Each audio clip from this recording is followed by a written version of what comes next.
There's a lot to unpack there. I mean this in the nicest way possible to both of you, but listening to each of you right now, it's very obvious that you've played zero high-level basketball, and you do not understand the requirements of doing that. And I do mean that in a nice way. Okay. I'll respond in a second. No, hold on. You bring up Zion. Yes. I talked about this when we talked about Zion. You brought up Zion. Trying to play coming off a hamstring injury, a serious hamstring injury. I've had to deal with it multiple times in my career. I popped it grade 3 when I was in college. There's a weeks-long mental hurdle to come back and play.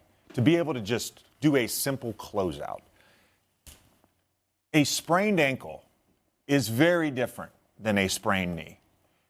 A sprained knee for someone who has torn a quad tendon and who has torn their ACL is very different than someone playing on a hobbled ankle in the 1970s.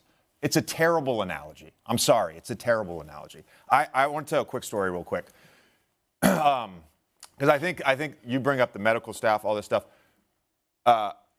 When I played for Philly, when we would have off days, everybody knows I lived in Brooklyn when I played for Philly. I commuted back and forth for games and practices. But if we had an off day, I'd go up to Midtown to the NBPA, and I'd work out there with my New York trainer.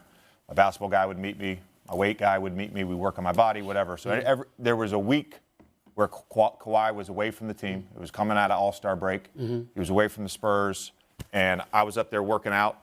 He was there.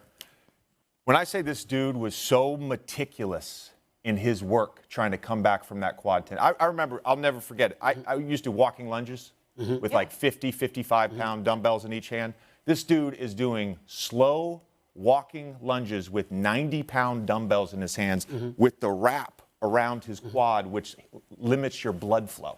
This guy gets after it.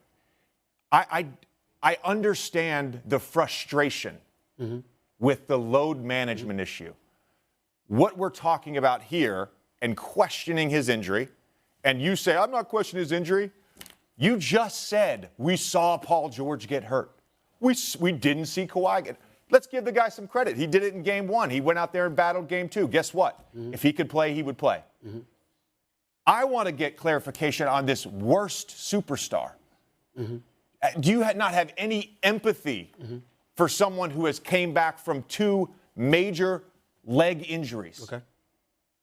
Do you not? I do. Okay. I'm going to answer your questions. I'm just waiting for you to finish. Okay. Okay. And by the way, to the rundown, forget any damn question you got after this.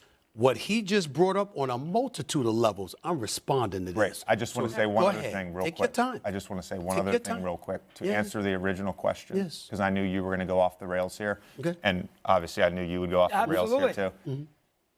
The idea of getting rid of them, I don't know what the options are for the Clippers if they were. They're not. You can't get rid of them. Especially with Kawhi. Especially with Kawhi. I was talking about Kawhi, not Paul George. Let's keep in mind they're opening a new arena. Yes.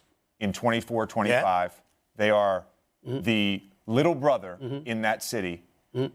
I don't think they can afford to go through a full years-long rebuild and get draft capital and build through the. I don't think they can afford to do that in L.A. Opening that, they got 1,160 toilets. Okay. They need people to use them. Yeah.